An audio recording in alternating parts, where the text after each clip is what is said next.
Rain hammered the hood as Malik's tie clung to his chest, his interview already slipping through the clock.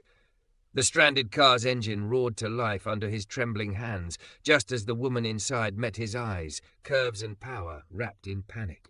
Because the same woman walked in and said, "Mr. Jordan, I'm the one running your interview." Before we dive in, make sure to hit subscribe, tap like and share this video. The more voices we reach, the louder these stories become. Rain fell the way arguments do, harder than necessary, with no interest in being reasonable. Malik Jordan sprinted up Michigan Avenue, the city a blur of chrome and glass and crosswalk countdowns. He had 15 minutes to make it to the 27th floor of Whitaker & Co., a firm whose name carried the kind of weight that could move a life from scraping by to finally breathing. His portfolio thumped against his ribs with each stride. He'd rehearsed his pitch until the sentences felt like bones under skin. Show them you know how to turn scarcity into precision. Show them you don't need saving, just a door. A wail of horns split the rain. Traffic had knotted at an intersection ahead, brake lights blooming red through the downpour. In the center of the mess sat a dove-white coupe, angled wrong, hazard lights tapping a nervous rhythm. Drivers leaned out of windows, palms raised, mouths working. Malik was already moving toward it before his better judgment had time to argue. The driver's door opened. A woman stepped out into the rain, coat unbelted, hair plastered in auburn ribbons to her cheeks, one hand shielding her eyes, the other clutching a phone like a lifeline. There was a softness to her that refused apology, full hips balancing the long line of her waist, a wrap dress clinging to an hourglass she made no effort to hide. Even soaked, she looked like a decision made on purpose. When she turned toward him, he saw the shock blue of her eyes and the small spray of freckles across a pale cheek. She was beautiful in a way that felt less like an accident and more like a kind of competence. "Hey," he called, wine stealing half the word. "Pop the hood." She blinked at him as if he were a hallucination conjured by stress. Please, it just died." The voice, clean, educated, fraying at the edges. "I'm late for a meeting I can't miss. Join the club." Malik shoved his portfolio into his messenger bag, slipped 2 fingers under the hood lip and yanked. The metal came up like a reluctant eyelid. "You have a toolkit?" "In the trunk," she said, already moving, heels slipping. He steadied her with a palm at her elbow, warm skin despite the chill, a tremor under it, and they worked the trunk latch together.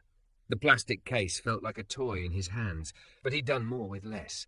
He wedged a shoulder under the hood so the wind couldn't slam it, then peered into the nest of wires and clamps.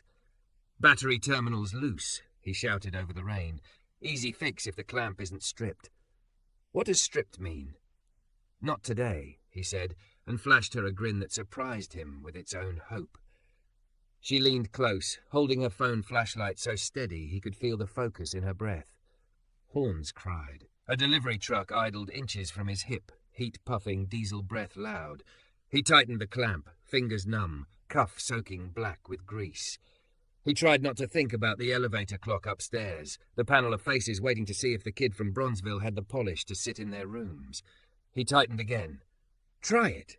She slid into the seat, turned the key. The engine coughed, stuttered, then smoothed into a confident purr. She looked up at him from behind the glass like someone whose house had just stopped burning. When she stepped back into the rain, relief transformed her face, opened it, made it brighter at the edges. How can I repay you?" "Drive safe," Malik said, wiping his hands on his already ruined blazer. "And pay it forward, I guess." She hesitated, mouth parted as if at the edge of a confession. "What's your name?" "Malik. I'm Sloane." Her smile landed warm and direct. "I owe you, Malik." He half bowed because sarcasm was a habit and sincerity made him shy. "You can buy me a dry shirt next time fate decides to be cute." He ran again. The revolving doors of Whitaker & Co. exhaled cold lobby air onto his face, marble stretched in calm, expensive acres. People who looked like options glanced at the rain-slick man hugging a portfolio to his chest, then looked away. Malik pressed the elevator button with a knuckle and watched the numbers count down as if each digit had opinions about him. Upstairs, the receptionist's hair was the kind of sleek that required time and quiet mornings. She took him in with one sweep, dripping jacket, grease-kissed cuffs, damp curls haloed by humidity, and her smile gentled. "Mr. Jordan?" "That's me," he said, trying and failing to make his breathing sound like it'd never been a problem. "I'm so sorry," she said, already wincing. "The managing director had an emergency. All interviews are being rescheduled for next week. We emailed an hour ago." The room did a brief tilt. He told his face to stay kind. "No worries," he said, which was also a lie with good manners. "I'll watch for the email." Back on the sidewalk, rain had become a fine mist that made the city look like it had been lightly erased. He tucked his chin into his collar and let the fact settle. He had chosen someone else's disaster over his own possibility, and the world had rewarded him with a postponement and a ruined suit. He felt the small ache of it, and beneath that, the steadying knowledge that his father would have said, "Good choice. Do it again." His phone buzzed. "Ty, kill it. Malik, rain check. Bro, I swear the sky has it out for you." Malik smiled despite himself and typed nothing. The week stretched like chewing gum. He camped at his kitchen table in a studio apartment where the radiator clanked like an old man clearing his throat, chasing small checks from smaller clients and pretending the hunger pangs were just his metabolism remembering its job. On Saturday, he taught his design kids at the rec centre. Colour theory on butcher paper, typographic anatomy drawn in Sharpie on whiteboard ghosts, and watched a quiet girl named Amara put a whole neighbourhood into the negative space of a logo. It was the only place he ever felt like whatever was missing in him had stopped mattering. Monday gave him clean light and borrowed optimism. He took his sketchbook to Grant Park, let the lake wind do its cold magic, and lost an hour to thick lines and small ideas. The city's noise settled to a workable hum. He was halfway through a sketch when a shadow crossed his page. "Do you always draw like you're trying to wring music out of paper?" He looked up.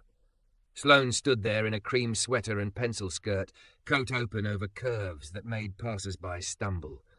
The sun turned strands of auburn hair into copper wire, her mouth tilted like it wanted to tell a secret. Up close, she was God. She was sex and steadiness at once. A woman who'd learned to weaponize softness and then decided she didn't have to. "I only play the hits," Malik said. "How's the car?" "Alive, thanks to you." She held out a to-go cup. "Bribery. The cappuccino is decent. The scone is an apology." "For what?" "For leaving you standing in the rain with a city full of impatient men and one very unhelpful toolkit." She waited, reading his face. "You looked like you were going somewhere important." "I was." He took the cup, grateful for the heat. "It'll keep." She sat without asking permission, which he liked. She didn't occupy the bench so much as inhabit it, one knee crossed over the other, skirt folding over the generous curve of her thigh. She watched him flip his sketchbook with a focus that made him absurdly careful. "You're good," she said, "no fluff in it. Not just at clean vector thinking, at making shapes behave like they've got feelings." He barked a surprised laugh. "That's the nicest accusation I've gotten all month." "What do you want?" she asked, not coy, curious. "To make work that stops people mid-sentence," he said before second-guessing could ruin it. "To build a studio where kids like the ones I teach can be paid to turn their neighbourhoods into brands they control, to sleep without doing math." The corner of her mouth lifted, something like approval, something like envy. "I like men who know their verbs." She glanced at her watch, winced, then seemed to make a decision. "Walk with me?" They cut north, city laid out like a chessboard, daring someone to be bold. She asked about his Saturday class, and he told her about Amara's negative space miracles, about the boy who made motion graphics that danced like text had knees. She told him almost nothing about her job and everything about her mind by the way she framed questions. Efficiency braided with generosity, bottom line braided with the lives it sits on. When a delivery app sent her a thumbs up for an order she'd never placed, she rolled her eyes, cancelled it, and bought a hot dog from a street cart instead, dressing it with the kind of care men reserved for proposals. He shouldn't have noticed the way her sweater hugged the mouth of her waist, the way her hips rolled the city flatter with each step. He noticed anyway. It wasn't leering, it was witness. She met the world like a body is not a mistake. He let that calibrate something bent inside him. At the corner, a cyclist skidded, a bag swung wild, 2 coffees leapt to tragic deaths. Sloane flinched and laughed at herself. Malik rescued a napkin from the wind, used it to wipe caramel from her wrist, and felt the ridiculous electricity of skin on skin. She went quiet then, and so did he, as if the city had briefly widened to make room for a new fact. "I'm around here a lot," she said finally. "If fate wants to keep showing off, I won't complain." "Neither will I," he said, and tried to sound like a man who wasn't simultaneously drowning and learning to breathe underwater. They parted at the park entrance with a promise disguised as a shrug. He watched her go, hips, heels, hair, and thought, don't ruin this by wanting too much. Back at the bench, he drew until his hand cramped, shapes softening, lines deciding they could be gentle and still be strong. When the wind lifted, he tasted rain in it and smiled like a man who'd finally learned what a storm was for. Tuesday morning came dressed like opportunity, and Malik met it in his best charcoal suit, tie knotted twice before he trusted the mirror. The email from Whittaker & Co. had been clear. His interview was rescheduled for 10 o'clock sharp. He rehearsed answers as he rode the train, forcing his voice low, steady. He told himself this was his second chance, the one you don't waste. The lobby smelled like polished stone and quiet money.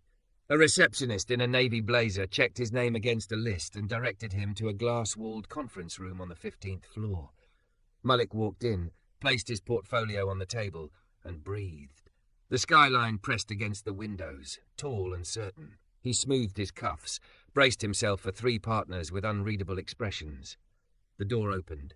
He stood and froze. Sloane stepped inside, auburn hair pinned back, hips commanding the line of her fitted blazer, blue eyes bright and steady. She was the storm-wrecked stranger from the intersection, thick, curvy, gorgeous, rain-slicked in his memory. But now she carried a folder embossed with the Whittaker & Co. crest and the gravity of someone used to setting the tempo in every room. "Malik," she said softly, almost like a greeting between friends. Then louder, professional, "Mr. Jordan, thank you for coming back." He blinked, felt heat crawl up his neck. You're on the panel?" She closed the door, placed the folder on the table, and faced him fully. "I'm the managing director, which means this isn't a panel, it's me." His mouth went dry, all the pieces locked into place. Her expensive coupe, the toolkit in the trunk she hadn't known how to use, the meeting she couldn't miss. His interview, his chance, his choice. "You're..." He couldn't finish. "Yes," she said. "The woman you pulled out of traffic, and the woman who decides who we bring into this firm." The air between them thickened. Malik lowered himself into the chair slowly, as if it might collapse. "So I wasn't late," he said half to himself. "I was saving my interviewer." Her smile flickered, part regret, part admiration. "I realized it the moment I reached the office. Reception said one candidate had called about an emergency in the rain, and I thought, how many men show up looking like they just wrestled an engine in a thunderstorm?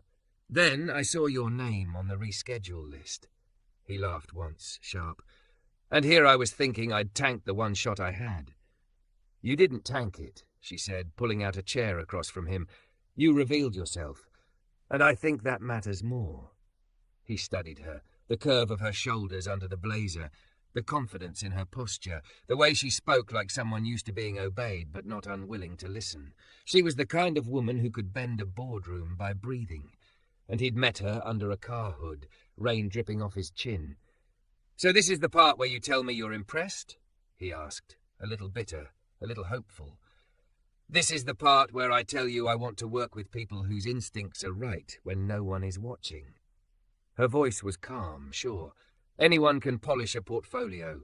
Not everyone sacrifices their own chance to make sure a stranger makes hers. He leaned back, feeling the floor tilt. "But if you hire me now, it looks like favoritism.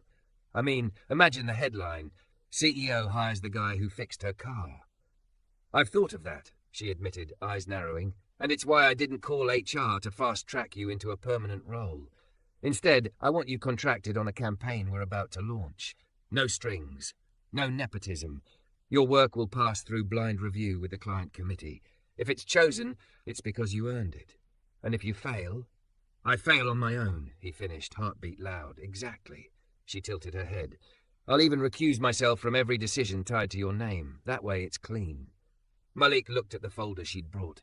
The brief on top had a non-profit's logo, a rebrand. community-focused, pro bono but visible. The kind of project that could make or break a small designer's career. "Why me?" he asked finally. Sloane's lips parted, then curved into something that wasn't quite a smile. "Because you looked at a woman blocking traffic, ruining your morning, and you didn't see a problem. You saw someone who needed help. That's design, Malik, seeing past the mess to the structure underneath." Her words landed deeper than they should have, tugging something in him that wasn't about work. He thought of her face behind the rain-streaked glass, the way her curves had filled the grey morning with an almost indecent kind of vitality. He thought of the cappuccino she'd brought him in the park, the way her laughter made him want to build things just so she could name them beautiful. He swallowed. "So what happens now?" "Now," she said, pushing the folder toward him, "you show me if your hands can shape more than bolts." For the next hour they dissected the brief. Target audience, messaging, the soul of the non-profit's mission. She listened with an intensity that made him sharper, better, like iron against stone. And when she challenged him, "Why this colour palette? Why not trust the raw edges instead of polishing them smooth?" he found answers he hadn't known were waiting. By the time he left, his suit clung with sweat beneath the wool, but his pulse felt clean. He'd impressed her. Not because he'd saved her car, but because he'd shown her a mind worth sparring with. In the elevator down, Malik leaned against the mirrored wall, watching his reflection breathe like it had just learned how. He had a chance again. More than that, he had the attention of a woman who carried storms in her hips and steel in her voice. That evening his phone buzzed. "Tie again." "So? How'd the rematch go?" Malik typed back slowly, "She's the boss." Then, after a pause, "And I don't know if that scares me or saves me." He didn't add the rest, that Sloane's blue eyes had held him in a way no boardroom had the power to undo, that the professional line they'd just drawn already felt like a fuse, that whatever came next would not be safe and would not be simple. But as he dropped his phone on the counter and opened the folder again, studying the shapes of the brief under lamplight, Malik knew one thing with terrifying certainty. This was no longer just about work. It never had been, not from the moment he'd run into the rain. Malik sat at his kitchen table long after midnight, the city outside a lullaby of passing cars and half-drunk laughter. The Whittaker & Co. folder lay open before him, papers fanned like cards in a high-stakes game. He had sketched 3 concepts, each bold, each riskier than the last. He knew Sloane wanted more than safe. She wanted something alive, something that carried the same raw honesty she'd glimpsed in him when he leaned into the hood of her car. By dawn, his eyes burned, but the pages in front of him sang. He showered, pulled on jeans, and walked to the rec centre for his Saturday class. The kids were waiting. Amara with her notebook full of graffiti alphabets, Daryl tinkering with animations on a borrowed laptop, twins Maria and Elena squabbling over which shade of orange looked faster. Malik grinned despite his exhaustion. "Listen, design's not about pretty, it's about impact.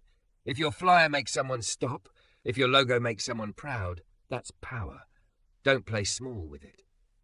The morning blurred into shouts and laughter, markers squeaking, Malik leaning over tables to guide hands that already carried more imagination than they knew. He almost didn't notice the silence at the doorway until Amara nudged him. Mr. J, you've got company." Sloane stood there, framed in the hall light, watching with an expression Malik couldn't read. She wore a tailored coat over a curve-hugging dress, auburn hair spilling loose, and heels that had no business in a gym full of marker stains and scuffed floors. Yet she looked at ease, as if this place had been waiting for her. "You didn't tell me you taught here," she said once the kids scattered for break. Malik shrugged, suddenly self-conscious. "Just volunteer work. Keeps me sharp." "Just volunteer work?" She stepped closer, heels clicking softly. "Malik, this is extraordinary. You're teaching kids to tell their own stories instead of waiting for someone else to." He chuckled, rubbing the back of his neck. "I don't know about extraordinary. It's a couple hours a week and some cheap supplies. Don't undersell it." She glanced around at the walls covered in messy, brilliant student posters. Her voice softened. "This is the kind of work that actually changes lives." He studied her, surprised by the sincerity in her tone. Most people with her polish and money would have patted him on the back, called it inspiring, and left it at that. But Sloane looked like she meant it, like she saw him. "You always this generous with compliments?" he asked. "Only when they're true." She smiled, then gestured at the empty chairs. "Mind if I sit in?" So she stayed, watching the kids present their rough projects, clapping the loudest, asking sharp questions that made them think harder. Malik found himself watching her instead. The way her curves filled the chair, the curve of her lips when she teased Darryl into explaining why his logo looked like a sneaker ad. She was a woman born for corner offices and headline galas, yet here she was in a dingy rec centre, treating his students like they were pitching Fortune 500 brands. When class ended, she walked with him to the small café tucked in the lobby. They sat with paper cups of bad coffee, silent stretching but not uncomfortable. Finally, Sloane spoke. "I had my assistant look into you," she admitted. "After the car, after the coffee shop. I needed to know who the man was who gave up his interview to help me." Malik raised an eyebrow. "You had me investigated?" "Researched," she corrected, though her smirk said she knew how it sounded. "I learned about your freelance business, your community work, even the fact that you've never missed a Saturday class in 2 years. Malik, you're not just talented, you're consistent. That matters." He leaned back, letting her words settle. "And what did you plan to do with that information?" She looked straight at him, blue eyes steady. "Find excuses to see you again." The honesty hit harder than any flirtation. He laughed, shaking his head. "You? Chasing me?" "I prefer the word pursuing," she said lightly. "But yes." For a moment, the weight of what she was saying pressed on him. Sloane wasn't just a beautiful woman. She was his boss, the managing director, a thick, curvy, intoxicating woman whose presence could derail his career before it even started.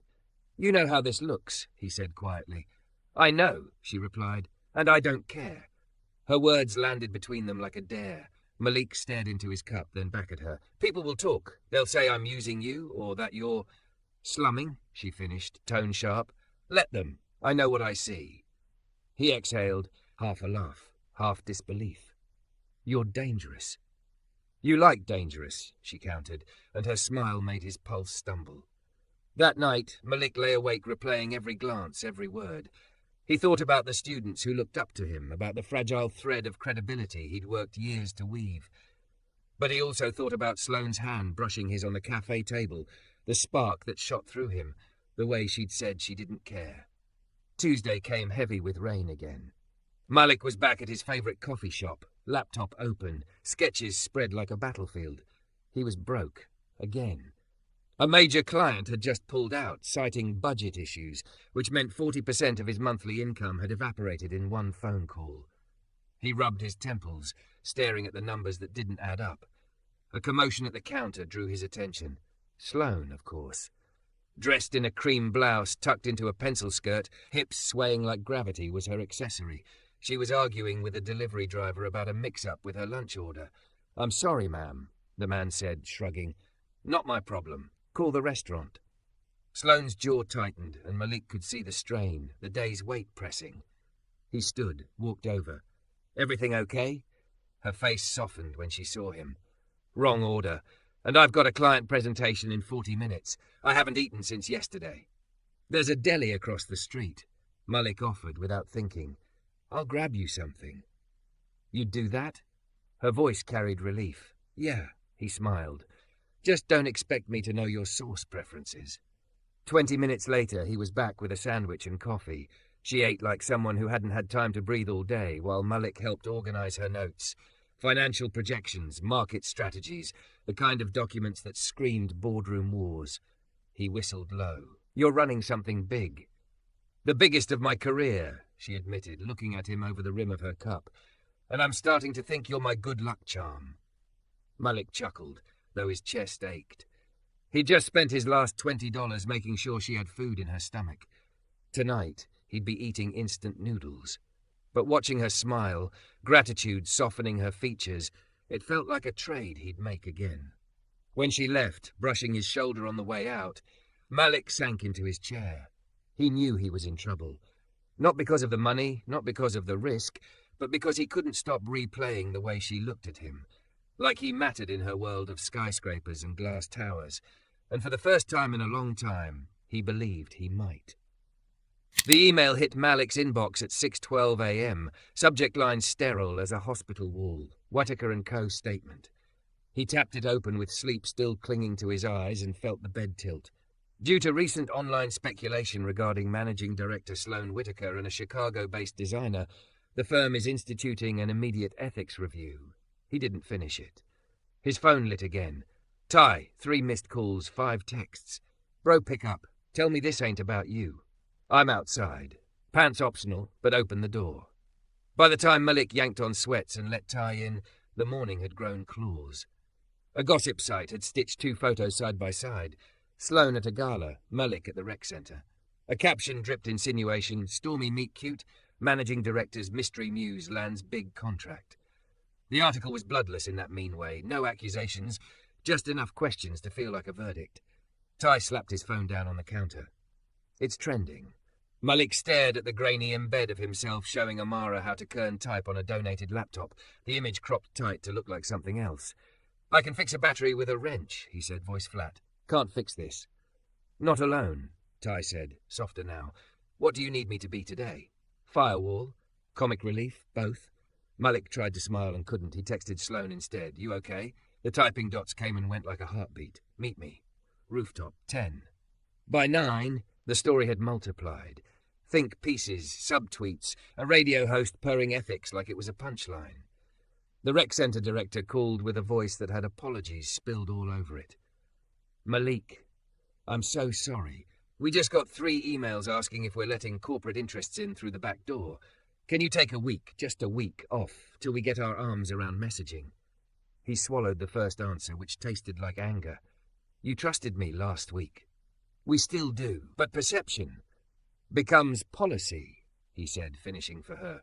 He could hear kids in the background, sneakers squeaking on gym floors. I'll step back. Handle your fire. I'll be here when the smoke clears. He hung up and stared at his hands. Ty leaned his hip against the counter, eyes watchful. You're not wrong to be hurt.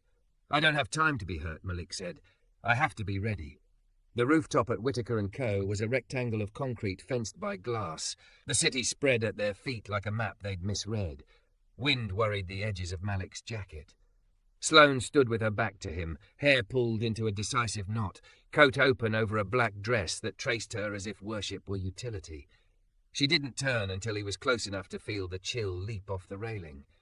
You got the statement, she said. I got a storm. We'll give them facts, she said, unclipping words like she'd honed them on steel. I recuse myself from any decision involving you or the non-profit brief. Our ethics officer publishes the guardrails. The vendor committee stays blind. I'll do a press conference at noon. And us? The question left before he could cage it. Her face softened, something raw showing under the armor. Us is the part I won't litigate in public. People are already deciding for you, he said. They always were, she said. About my body, my brain, my worth. A humorless half smile. They've had strong opinions since I grew curves before calculus. Wind shoved at them, sirens stitched the distance. How bad is the firm, he asked. The board wants easy, she said. I don't come in that size. He wanted to touch her, but the building had eyes. He shoved his hands in his pockets instead. This isn't what you signed up for. It is exactly what I signed up for, she said. Power isn't a chair. It's the cost of keeping it and the questions you're willing to answer. She reached for his sleeve, thumb rubbing grease that had long since become a stain no dry cleaner could coax out. Her voice dropped. We did nothing wrong. The story will try to make us doubt that. Don't let it. Noon turned the lobby into a stage. Cameras, potted ferns, a podium made of polite wood. Sloane stepped up, took the room in like she'd installed the ceiling, and began. Here are the facts, she said. A man helped me in traffic. He missed an interview he did not know I'd be conducting. He was later invited to submit work for a community campaign through a blind committee. I have recused myself from decisions involving that work. We will publish our ethics guardrails this afternoon. Beyond that, my personal life is not a line item on anyone's balance sheet. A reporter raised a hand. Are you in a relationship with Mr. Jordan? Sloane didn't blink. I'm in a relationship with the truth, she said, which is boring copy, but good policy. Next question. Twitter lit up like a pinball machine. Half the city called her reckless. The other half called her a blueprint. A 15-second video surfaced from a bus passenger that rainy morning. Malik's shoulders under the hood, Sloane's hands shaking as she held her phone flashlight steady. The comments couldn't agree on what they were seeing. They never do. By 2, Malik's inbox had emptied of 2 more clients pausing spend.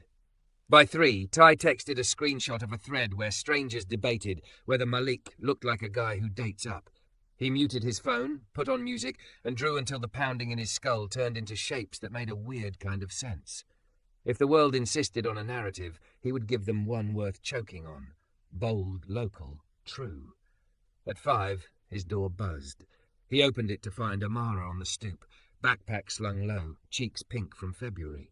"They said you weren't coming," she blurted, eyes furious in that way grief sometimes wears.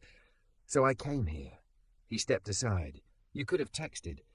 "My mom made me take the bus. She said it's character." Amara dumped her sketchbook on his table, pages flipping open to logos that had grown teeth since last week. "I don't care what they say online. You promised us your brain. Don't take it back." He swallowed something jagged. "I'm not going anywhere." "Good." She hesitated, then lowered her voice. "They're saying you only got big because of some thick white lady." She said it with all the disdain a 17-year-old can fit into syllables. "But I saw you before her. We all did." He laughed then helplessly at the precision of it.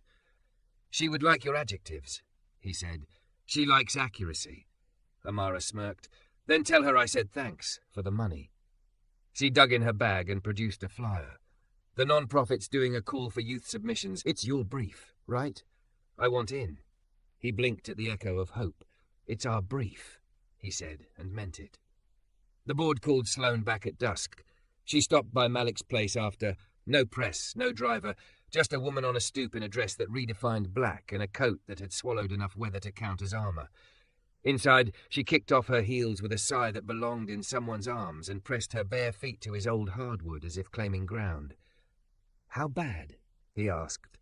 "They wanted a clean sacrifice," she said. "I offered a clean system instead." She placed a paper packet on his table. Vendor blind process, ethics dashboard, mentorship fund for independents outside the pipeline, community voices on the review council. It passed by 1 vote. He stared at her. "You did all that between lunch and sunset?" "I've been writing it since I was 24 and the only woman in the room," she said. "I just had to name it out loud." He reached for her hand without thinking this time. She let him hold it, fingers strong and cool, the weight of rings ticking against his knuckles. The city moved like a river outside his windows. Inside, time got slower. "They asked me to step back from the rec center for a week," he said finally. "Then we spend the week building something they can't imagine," she said. "When you go back with a program and a budget they have to say yes to." "You're talking like the sky isn't falling." "It's not," she said. "It just got loud." He exhaled, laughter sparking under the ache. "You make it sound simple." "It's not," she said, and then she stepped closer, abundance and authority, and a kind of tenderness that undid him all at once. "But we are not complicated in the way they hope. We are not a scandal, we are a story, and we get to write it."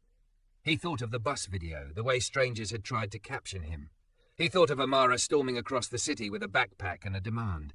He thought of Sloane at the podium, refusing to shrink to fit anyone's frame. "Okay," he said, voice rough. "Let's write." They worked until the clock forgot itself. Budget columns, syllabus outlines, a list of kids who needed laptops more than lectures. When the documents were saved and the room had gone quiet, Sloane closed her eyes and leaned her forehead against his. In that small contact, everything else fell away. The threads, the headlines, the chatter that tried to make truth perform tricks. "Do you regret it?" he asked, barely above a whisper. "Any of it?" She opened her eyes, bright and unflinching. "I regret the years I mistook permission for safety," she said. "Not this." Outside, sirens unspooled and faded. Inside, 2 people decided that if the city insisted on being loud, they would be louder, by making, by teaching, by refusing to trade the real for the easy. The storm hadn't cleared, but the air suddenly was clean. Wednesday dawned brittle and blue, the kind of winter sky that looked clean but carried knives in its wind. Malik pulled on his only good suit, knotted his tie twice, and rode the train downtown with his sketchbook clutched like armor. His phone vibrated non-stop, Ty firing off half-jokes about damage control, the rec centre director leaving another apologetic voicemail, 2 clients officially pausing their projects. He muted it all. Today wasn't about apologies or clients. Today was about standing beside Sloane in a boardroom that wanted her gone. The 15th floor smelled of lemon polish and tension. Sloane waited for him in the hallway outside the boardroom, her curves wrapped in navy wool, auburn hair pinned with surgical precision. She didn't look rattled. She looked like a general, walking into battle. "You shouldn't be here," she said softly, even as her eyes lingered on his. "I'm not here as your boyfriend," Malik said. "I'm here as the guy who wrote half the deck you're about to defend." Her mouth tilted, something like gratitude, but sharper. "Then let's give them a show." Inside, the directors sat like judges. Silver hair, pearl necklaces, cufflinks that could have funded Malik's rent for a year. Chairman Ellison cleared his throat. "Miss Whitaker, this firm's reputation is worth more than any one individual's personal choices. We're prepared to issue a statement severing ties with Mr. Niverville, Jordan's contract, and placing you on leave pending review." Sloane set her folder on the table and didn't sit. "Before you vote me off the island, hear me out." She slid copies of a document across the glossy wood. "This is a new ethics framework, transparent vendor selection, blind reviews, a mentorship fund for independent designers. If we're going to talk about reputation, let's base it on action instead of innuendo." A murmur moved around the table. Ellison scowled. "You think policy will fix perception?" "I think perception shifts when reality does," Sloane shot back. "Fire me and the story becomes Whitaker sacrifices a woman for choosing honesty. Keep me and the story becomes Whitaker leads the industry in reform. Which headline do you want?" Silence stretched. Malik sat rigid, fighting the urge to reach for her hand under the table. Patricia Chen, the only woman on the board besides Sloane, finally spoke. "She's right. We've hidden behind discretion for decades. Maybe transparency is overdue." Votes were cast. 7-6, Sloane stayed. The narrowest of victories, but enough. When the board adjourned, she closed the folder with hands that trembled just once before steadying again. Out in the hallway, she exhaled like she'd been holding her breath for months. Malik caught her eye. "One vote," he murmured. "One is enough," she said, then softer. "Thank you for being here." They left the building separately to avoid feeding the vultures camped outside. Malik walked the long way home, wind cutting through his coat, pride and fear wrestling inside his chest. He'd watched her stare down a room designed to break her, and she hadn't flinched. And yet, he knew the war wasn't over. That night she appeared at his apartment door with takeout boxes balanced in her arms, heels dangling from her fingers. She kicked the door shut behind her, dropped the food on the counter, and leaned back against it like a woman finally allowing herself to collapse. "I resigned from 3 client accounts today," she said matter-of-factly. "On principle." Malik blinked. "You walked away from millions. They wanted silence. They don't get me quiet." She pushed off the counter and crossed to him. Her hair was coming loose, and exhaustion softened her posture, but her presence filled the small room like fire fills a hearth. "You're insane," Malik whispered. "Possibly." She placed her palms on his chest, eyes searching his. "But tell me you don't believe we're building something bigger than contracts and boardrooms." He covered her hands with his. "I believe it." The kiss came like gravity, inevitable, unstoppable. Weeks of restraint burned away in a single breath. She pressed against him, curves moulding to muscle, her body lush and commanding against the worn fabric of his suit. He tasted rain and coffee and a defiance that belonged to both of them. Later they sat cross-legged on the floor, cartons open, noodles steaming between them. Malik's apartment was small, but tonight it felt like the center of something alive. "They'll keep coming," he said around a mouthful. "The press, the rumors, the whispers. They'll call me a gold digger. They'll call you reckless." Sloane licked sauce from her thumb, unbothered. "Let them. We'll answer with results." He laughed quietly. "You talk like a manifesto. I talk like a woman who's tired of asking permission." She leaned back on one hand, her blouse pulling against the generous swell of her chest, and smirked. "Besides, didn't you say you like dangerous?" He shook his head, grinning despite the weight pressing down on them. "You're trouble." "I'm opportunity," she corrected. "Big difference." Over the next week, the fallout spread like ink in water. 2 more clients left Whitaker, but 3 new ones arrived, drawn by the firm's sudden reputation for courage. The youth design incubator Sloane had announced filled in days. Malik's students flooded his inbox with sketches and questions, emboldened by seeing their mentor's name in headlines, even messy ones. At night, Malik and Sloane worked side by side at his tiny table, laptops glowing, shoulders brushing. Sometimes she'd pause to watch him sketch, eyes hungry not with lust but with admiration. Sometimes he'd glance up to see her chewing a pen cap, glasses slipping down her nose, and think she was the most dangerous and beautiful contradiction he'd ever seen.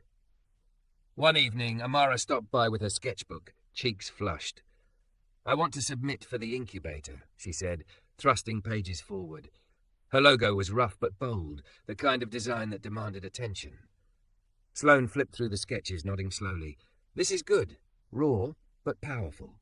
You're going to submit, and we'll make sure the review is blind so no one can say you got in, because you know Malik." Amara grinned, defiant. "I don't need charity." "You don't," Sloane agreed. "You need a stage." When she left, Malik caught Sloane watching him with that same unreadable expression she'd worn at the rec centre weeks ago. "What?" he asked. "You don't even realize how much you matter," she said. "That's why you scare them, because you're not trying to climb their ladder. You're building your own." He felt the truth of it sink deep, heavier than any compliment. By Friday, the scandal had dulled. The city had moved on to fresher gossip. But inside Malik's apartment, life had sharpened. He and Sloane were no longer strangers pulled together by a rainstorm.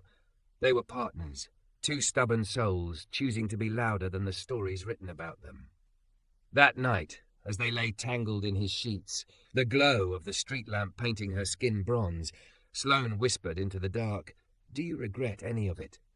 Malik kissed the hollow of her throat, lingering there. "Not a damn thing." And for the first time since the storm began, he slept without dreaming of loss.